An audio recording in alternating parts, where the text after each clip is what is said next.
अस्सलाम वालेकुम। आज हम बनाएंगे बहुत ही मज़ेदार और यूनिक सी रेसिपी खीर रेसिपी बनाएंगे, जिसके लिए हमें चाहिए 1 लीटर दूध को बॉईल होने के लिए रख दिया है मैंने। और आप देखें ये बॉईल आने लग गया है दूध के अंदर। अब इसके अंदर शामिल कर दें हाफ कप चावल, जिसको मैंने 1 घंटे पहले भिगो दिया था और उसको ग्राइंड कर लिया है। आप लोग चाहें तो साबुत चावल का भी इस्तेमाल कर सकते हैं। और चम्मच को हिलाते रहें, चम्मच हमारा रुकना नहीं चाहिए जब तक इसके अंदर छोटे छोटे बबल नहीं आ जाते। इसी के साथ मैंने एक काजू खीर मिक्स का डब्बा लिया है। आप लोग चाहें तो खीर मिक्स का डब्बा भी ले सकते हैं, लेकिन मैंने काजू खीर मिक्स का डब्बा लिया है तो यहाँ पर मैंने हाफ इसके अंदर शामिल किया है। और जब दूध के अंदर काजू खीर मिक्स शामिल कर रहे हैं तो दूध को के अंदर चम्मच हिलाते रहें, ताकि इसके अंदर गांठ गुठलियाँ ना बने, फिर वो खाने में मज़ा नहीं देगी खीर। और ये देखें खीर तकरीबन कुछ थिक होना स्टार्ट हो चुकी थी, तो मैंने यहाँ पर हाफ कप चीनी शामिल की है।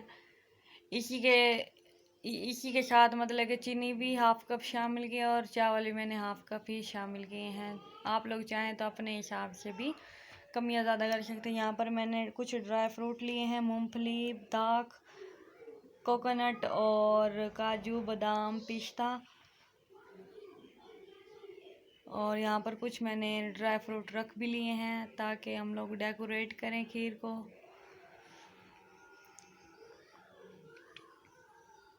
अगर आप मेरे चैनल पर नए हैं तो मेरे चैनल को सब्सक्राइब कर लें, मेरी वीडियो को लाइक करें और मुझे ज़रूर बताया करें आप लोग कहाँ से मेरी वीडियो को देख रहे हैं। मुझे बहुत खुशी होती है जब आप लोग मुझे इतना अप्रिशिएट करते हो। तो यहाँ पर हमारी खीर भी तकरीबन तैयार है। अगर आप लोग चाहें तो इसे थोड़ा और थिक भी कर सकते हैं।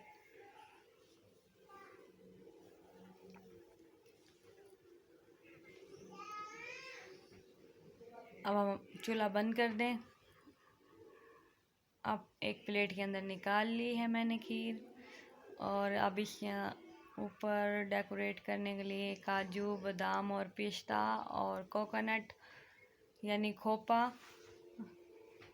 का इस्तेमाल करें और इसको डेकोरेट करें और इसको फ्रिज में ठंडा करके खाएं तो ये खीर और भी ज़्यादा मज़ा देगी। थैंक्स।